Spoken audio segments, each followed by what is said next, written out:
You're looking at the most average, best chocolate chip cookie. Let me explain. I took the top 10 chocolate chip cookie recipes on YouTube, sorted them by view count to find the best, because YouTube is a viewocracy after all, and then I watched the videos one by one, skipping over any reviews or competitions to find the top 10 recipes. I took all the data I could from those videos, the ingredients, the methods, the timing, and I put them into a spreadsheet and then averaged them out to make one average recipe. And that recipe made this cookie. Now, making an average cookie is actually a lot harder than it seems, so stick with me and I'll tell you everything that goes into making the most average, best chocolate chip cookie. The differences between these 10 recipes were shocking. I mean, the perfect way to sum it up is that Tasty had 2 recipes in the top 10. One that was the perfect chocolate chip cookie, and the other that was the best chocolate chip cookie. At different times in the filming of this, they had the same thumbnail, same account, but different recipes. And on top of those two, Tasty had a 3rd recipe in the top 10, which had 3 recipes just in the one video. So I guess the lesson there is good luck choosing the best recipe on your own, because Tasty couldn't even do it, and that's kind of their whole thing. One huge takeaway from this experiment is how well represented the cookie top 10 actually is. The average cookie comes from recipes with home cooks who didn't add any frills, all the way to pro chefs who smoked butter. There were recipes from New York to LA, Spain to Sesame Street, and even one from Arendelle. Yeah, that one was trippy. Every single recipe, including Elsa's, started by creaming together the butter and sugar. The butters were split right down the middle into unsalted and salted, browned, and room temp. So I split up the 209.1 average into 1 stick of salted room temp butter and 1 stick of unsalted brown butter. After losing some water to evaporation during the browning process, the 113 gram unsalted stick actually ended up at 96 grams. Sometimes it just works out, and the rest of the recipe did not work out as conveniently as that.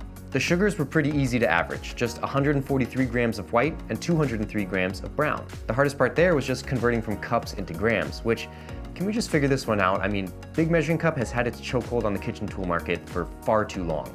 Let's just go grams, rip off the Band-Aid. I creamed together the butter and sugars until it had a lighter color, smooth peaks and valleys, but you could still feel the individual grains of sugar if you pinched it between your fingers. Next were the wet ingredients. All of these recipes had either 2 teaspoons or 1 teaspoon of vanilla. There was no in between. It's a little strange, but go figure. Anyway, the average there was 1.2 teaspoons. The eggs though did take a little bit of math. Luckily, I had already calculated the weights of whites and yolks in a previous video, so I just converted each recipe into a total of whites and a total of yolks. Skewing the whole thing heavily was Josh Weissman's chocolate chip cookie, which had 2 whole eggs and 3 egg yolks. The final average was 48 grams of whites and 44 grams of yolks, which, if you're not as obsessive as I am and just want to use large eggs, is about 1 whole egg and 1 egg yolk. And now for the dry ingredients, which is where everyone got a little creative. Except for Cookie Monster. That guy likes his cookies classic. Most recipes just used all-purpose flour, but some had blends of bread flour and cake flour. Those are pretty easy to average out. Then there was the salt and baking soda, which every recipe used, but one recipe used a teaspoon of baking powder, so I had to add 0.1 teaspoons of baking powder. 3 recipes had corn starch, so that averaged to 3/4 teaspoons, and 2 recipes used espresso powder, so I bought a whole jar just to use 0.3 teaspoons. Question: can a chocolate chip cookie have anything except chocolate chips in it? Feel free to fight amongst yourselves in the comments, but I'm not gonna pick a side on this one or get too political. I just said I was gonna average out the top 10 recipes, and one had toasted pecans and another had toasted walnuts, so I put some in, even though you might think it's a little nuts. And then there was Alvin. Alvin made homemade toffee for his chocolate chip cookie, and not gonna lie, he made it look super easy, so I decided to give it a go. I absolutely scorched the first batch, so I watched a few other videos, applied all the tricks I saw. One woman said you have to use a wood spoon, so I used one, and I don't know how it works, but it did. And after cooling it in the fridge, I had 23 grams of toffee for our cookies. The top 10 videos had chips, wafers, and chopped chocolate, milk, semi-sweet, and dark chocolate. And of the dark chocolate, they had 60, 65, and 74% cacao. So here's how I managed to find an average in all of that mess. Get ready. First, I totaled up all the cacao percentages, which, unless they specified in the video, I used 30% for milk, 50% for semi-sweet, and 70% for dark.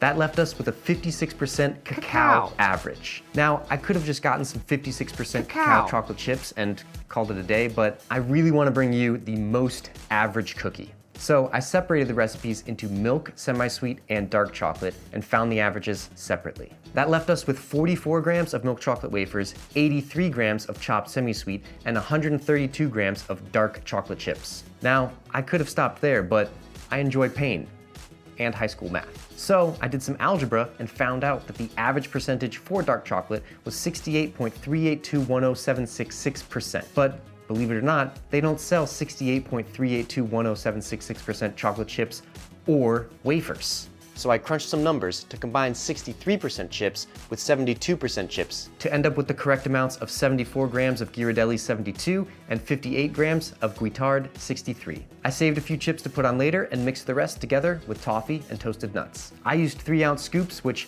nobody actually specified in their recipe, but 3 ounces is kind of the industry standard, so I just went with that. Then I rested the dough balls in the fridge for the average of 7.7 hours. After they chilled, I selected the 4 most average dough balls and topped them off with a couple extra chocolate chips. Believe it or not, there was only 9 recipes that specified temperature and cook time. I'll give you one guess who didn't say. I mean, they didn't say in the comments, in the description, they didn't even respond to anyone who asked. Yeah, celebrities. Of the 9 recipes that specified, the average temperature was 353, and the average cook time was often a window, like 12 to 14. So I averaged those out, and then used those to get the average of the averages to find the most average, which was 15 minutes. Even.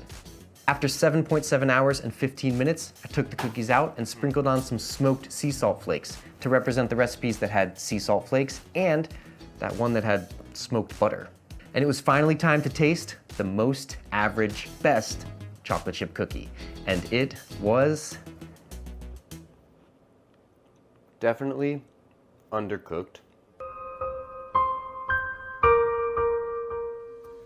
Now, it would be easy to blame Cookie Monster for this because of his preposterous 7 to 9 minute cook time, but I've got more class than that, and I love spreadsheets. So I went back to the data to see what I might have missed. The answer was obvious.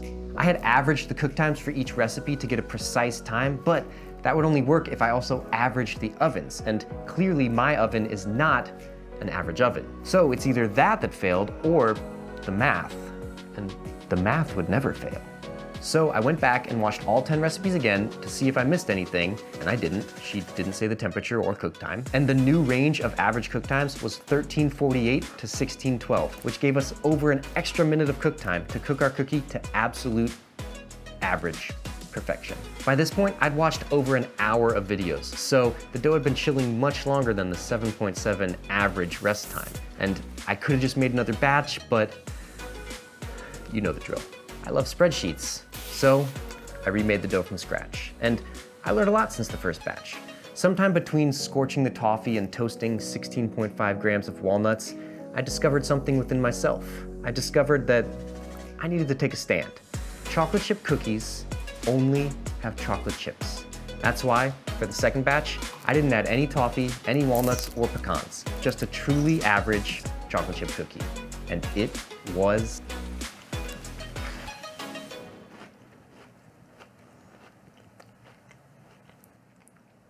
well above average.